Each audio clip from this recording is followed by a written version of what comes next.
What's going on, guys? Welcome back to Consuming Crime with Jen and Jules. It is Jules here. So last time we talked about Cyntoia Brown, part 1. I received a lot of feedback from you guys, including some tidbits on things that the documentary did not mention, including that Cyntoia might have had a gun that she stole from Cutthroat. I'm not sure. I have not fact-checked this, so I'm not going to include it, but I encourage you guys to do some research if you guys would like to know more. This particular episode is only based off of the documentary, so that's the source that I'm using. Make sure you guys give us 5 stars wherever you're listening, and be sure to check out the Patreon if you haven't already. Remember, the $5 level gets you 2 bonus episodes every single month, so you get 6 total if you include the regular feed. $7 level gets you 2 bonus episodes plus our regular feed without ads, and the $12 gets you all of that, plus you get to see me tell the story, not just listen to me tell the story. So far on the Patreon, we have covered Women Behind Bars, the episode 1 on Netflix, and we also covered the Amanda Todd story. That one Jen told, and Aaron Hernandez, part 1 and part 2. Part 3 is going to be released there, I want to say next week. So that will be the first full series that's complete on the Patreon. Other than that, I guess we could just jump right into it.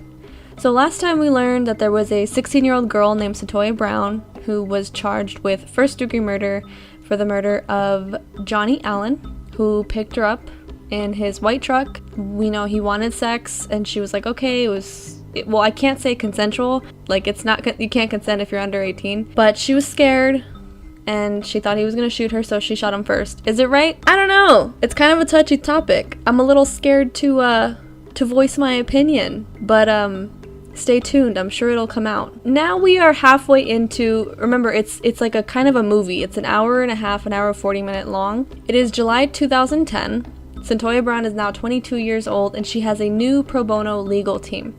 At this point, she's been incarcerated for 5 years and 11 months, so almost 6 years. Apparently, she had a separate documentary that was released back in 2010, and it aired at the Green Hills Theater, and Charles Bone went to see it. This man is an attorney, and he was inspired by her story. He felt as if it was not fair. He thought, okay, there's definitely more to this story. What can I do for this girl? So he calls his best friend, Houston Gordon, and they start to kind of look into this. So they both watch the documentary, and they notice in the documentary, which is where we left off last time, that the mother, Georgina, discussed alcohol abuse during her pregnancy. So now they're concerned about fetal alcohol syndrome, which I will, from here on out, refer to as FAS. Their first goal is to find experts on this. They have to figure out, is this just a theory, or can somebody really tell us that Cyntoia Brown suffers from fetal alcohol syndrome? Also, what the hell is it? So now it's November 13th, 2012. Cyntoia is 24 years old, and this is her appeal hearing. Right now, she has been incarcerated 8 years, 3 months. We're in an interview with her, and she tells us that she's going to college at Lipscomb University. They come to the prison once a week to teach classes, and she's aiming to get her associates. As far as the appeal goes, 2/3 of criminal appeals are reviewed, and of those, 81% are denied. So that kind of gives you an idea of what they're about to walk into. So the argument for this appeal is she has FAS, and she also had ineffective assistance of counsel. Again, we have Jeff Burks here. This is the man that was against her before and questioned, why would you be there if you don't feel safe? You know, the moron. Yeah, I don't like him. Right now, I can't figure out what side he's on, because he's speaking very mutually, like to both parties, so I don't know yet if he's on her side or on the prosecuting side, or I guess the state side, I should say. They're questioning her previous attorney, Wendy Tucker, and they're asking her, have you ever heard of FAS? She says that she's sure she's heard of it before.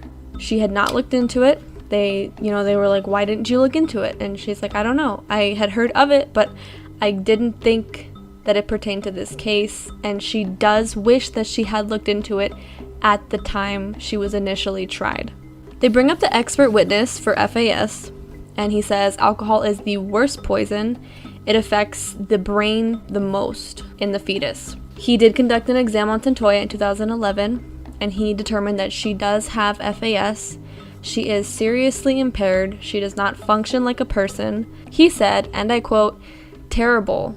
Like, so terrible she could be compared to someone with mild mental retardation. And she definitely had it in 2004. She had it before, and she will always have it. What made me really sad about this part is Cyntoia was getting visibly upset across the room. I mean, of course, somebody's trying to tell you that you're never going to be capable. Which I'm sure, not that I'm saying an expert would exaggerate, you know, if he's telling the truth, assuming he is, this would help her case, even though, obviously, it's going to hurt her feelings. So Jeff Burks comes back up again. He says, our source, remember this, people, our main source is the defendant's mother who is in prison. So now I kind of figured out, okay, Burks, you are officially on the other side. You're not on Cyntoia's side. I'm not sure if it's clear to you guys yet, but I'm 100,000% on Cyntoia's side. I don't think she had a fair chance. And no, just because I'm on her side does not mean that I think Johnny Allen deserved to die. I don't even think Cyntoia thinks he deserved to die. I think it was just an impossible situation, and unfortunately she was really, really young. I don't think she had a fair chance. I really don't. No matter what I think, no matter what anybody thinks, at this point, her appeal gets denied. I mean, we know where this story ends, but right now it's the sucky part. And she goes on and she says, my life isn't gonna stop, but I'll remember this. And I like that. I like that she says, I'm not gonna stop fighting, my life isn't over, I can still go to school. Like, she's still motivated even though she's had a lot of setbacks. And that in and of itself is inspiring, in my opinion. I had put in my notes, like, somebody get this grandma with her genetics. It drives me crazy. And I'll tell you why. Cyntoia Brown's grandmother was abused. She was raped.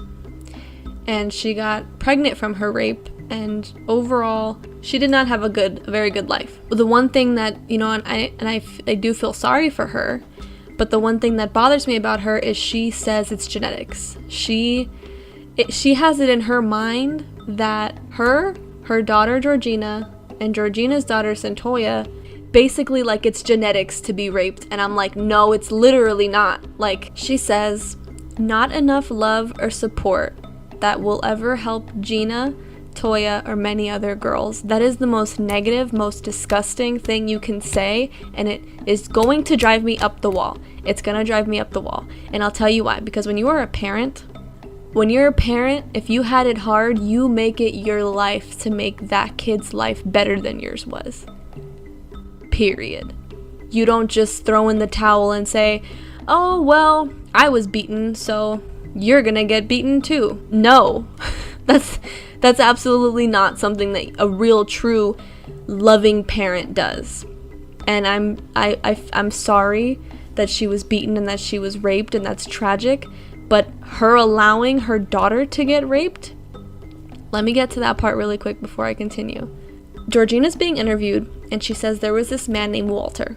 He was a family friend, and he molested her from age 6 or 7 to about age 10. And she goes, this is why I can't stand my mother. And I'm like, what do you mean? I guess she told her mother about the situation, and her mom didn't believe her.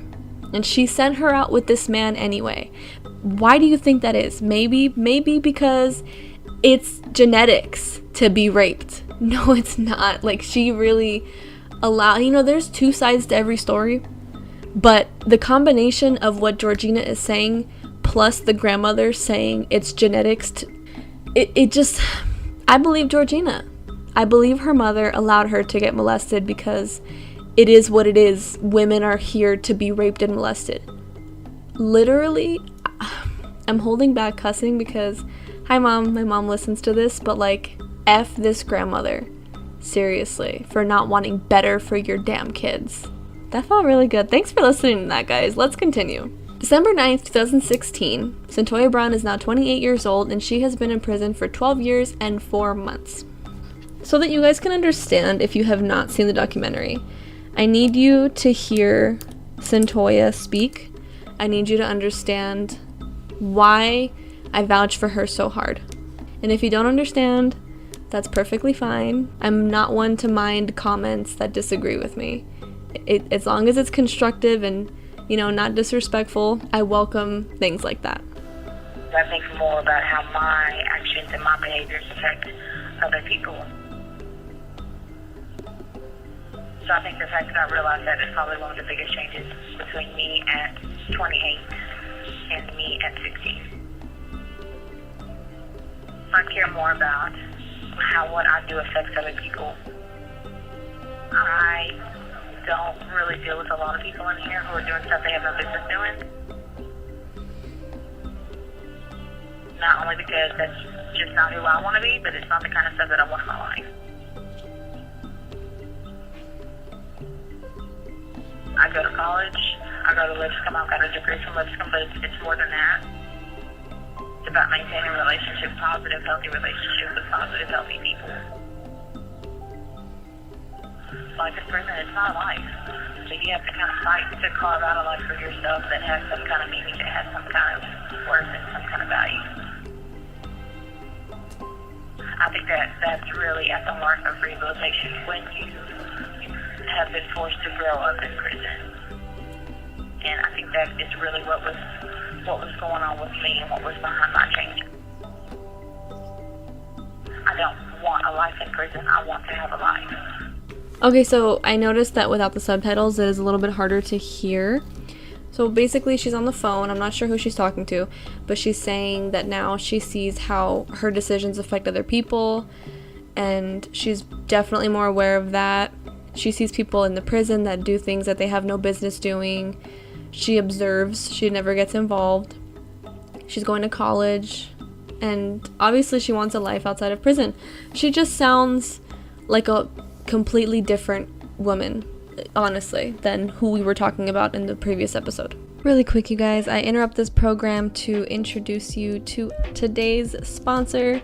It is Consuming Crime's very first sponsor, and that is Audible.com, which is an Amazon-owned company. They are the leading provider of spoken word entertainment and audiobooks, ranging from bestsellers to celebrity memoirs, news, business, and self-development. Every month, you get 1 free credit, and with our code, Consuming Crime, you can get 1 month free and 1 free audio book. I actually use Audible myself. I don't really have time to sit down and read a book. I'm constantly moving around and, doing school, work, the podcast, things like that. Right now, I am currently reading a book written by Don Miguel Ruiz Jr. I love a lot of his works, and the one I'm reading right now is called The Mastery of Self. I am obsessed with self-development, self-growth, and this book really teaches you about knowing who you are, knowing, what you have to offer the world, and just knowing that, no one's better than anyone ever, and I think it's really good to just be self-aware. With that being said, again, go on and head over to audibletrial.com/consumingcrime and get your free audiobook on us completely. Again, that is audibletrial.com/consumingcrime. Now, back to the story. On November 15, 2017, Cyntoia is now 29 years old in prison for 13 years and 3 months. Her story makes headlines. Tennessee's law changed, and minors can no longer be charged and sentenced as prostitutes. So this news story makes headlines, and other news channels cover it, and now it's on Twitter. And you guys know it's 2020. When something gets on Twitter, and Rihanna's talking about it, and T.I. is talking about it, and Lana Del Rey is hashtagging Free Cyntoia Brown, this is big. They have Governor Haslam, and this is his last year as governor for Tennessee, and they want to make sure he gets this clemency for her before he's done. So when you've been charged for a crime, once you exhaust all of your appeals, your last and final option is to file for petition for clemency, which essentially means mercy. She writes to the governor on December 19th, 2017. Her teachers write letters how she has a 4.0 GPA. There's letters from judges, from lawyers, from her teachers, and they're talking about how, if there's anybody to give clemency to, Cyntoia is the person. She has learned from her mistakes. She is a completely different person. She would make a good person in society. She would help the world in some way. We have William Burnett in the interview. Remember, this is the guy that was doing the psychological testing on her when she was 16. And from age 16 to 29, he says she has grown up. She has learned a lot, and at the time of her interview when she was 29, she was in the middle of writing a term paper on sex trafficking, which is awesome because I'm glad that somebody explained to her, hey, you know, you were prostituting, quote unquote, but you were 16 years old, so that's definitely more like sex trafficking. And it is, because her 24-year-old boyfriend or pimp, whatever, cutthroat, whatever his name was, he knew better. I mean, I'm almost 23 years old. 16-year-olds don't... When I was 16, I did not know a damn thing. And it was so easy for somebody to take advantage of me because I didn't know better. You have this mentality, especially, I don't know, where you want to just please everybody. And if you don't please somebody, it's like your whole life value. It's your whole worth. And now my mentality is like, try it. Try to tell me what to do. But again, I'm no longer 16. Not to mention, she did not have a lot of opportunities. She did not have, she had her mother, Elinette, who tried to be there for her, but it sucks that there's only so much you can do as a parent, and yet your kid wants everybody else's validation but yours. And it sucks. And I feel for Elinette for having to watch her daughter go through all of this, but hey, look where it's leading to. On May 19th, 2018, she is now 30 years old, and this is 1 week before her parole hearing. Now, the governor, before granting relief, he wants an opinion from the Pardon and Parole Board. Remember, in 2004, she was a prostitute, and now it's considered trafficking. They're asking for second degree because they know that if she had been charged for second degree, she would be eligible for parole right now. I'm going to play for you guys Cyntoia Brown's opening statement to the board. I just wanted to say thank you. First, I know a lot of people get to see you, but I have prayed for a very long time to be able to meet with you. And I know it's purely an act of mercy that you even given me a hearing. And that means everything to me. What I did was horrible. I killed Johnny Allen, he's gone. And it stayed with me this whole time. I was locked up at 16. It was like that was it. I have no choice but to live a different life. And they've given me that opportunity. They've given me that chance. I can't make up for what I did, but they've given me a chance to do so much more. Whatever you decide, I respect it. But, I do pray that you show me mercy and that you give me a second chance. This is who I'm defending. Preston Shipp starts talking, and this is an attorney who had been against her in the beginning. He said, yeah, no, give her life. And he ended up being her professor in one of her classes at Lipscomb University. And he didn't know that she was in his class for a couple of weeks, actually, until he received the denial for an appeal letter, and he saw her name. And he's like, that's a girl in my class. He said that she was a Luminous student, and she had come to class after getting the letter, and they talked, and he had apologized, like, I'm sorry that I was against you. And she said, you were just doing your job, which is amazing that she was such a big person, and she really didn't need to be because he was the guy to say, put her in jail for life. At the end of the hearing for the board, 2 thought to lower the sentence from first to second. 2 thought to change the term to 25 years flat, which means she would have probably like another 10 to go. And then 2 said no relief, leave her in prison.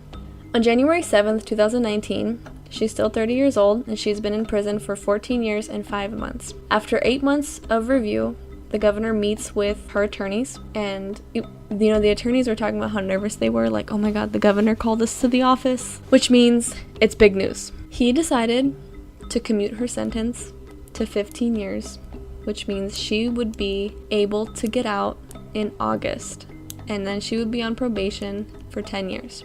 In the meantime, she would be sent to a transitional center, which I think is like for people that are awaiting being released on probation.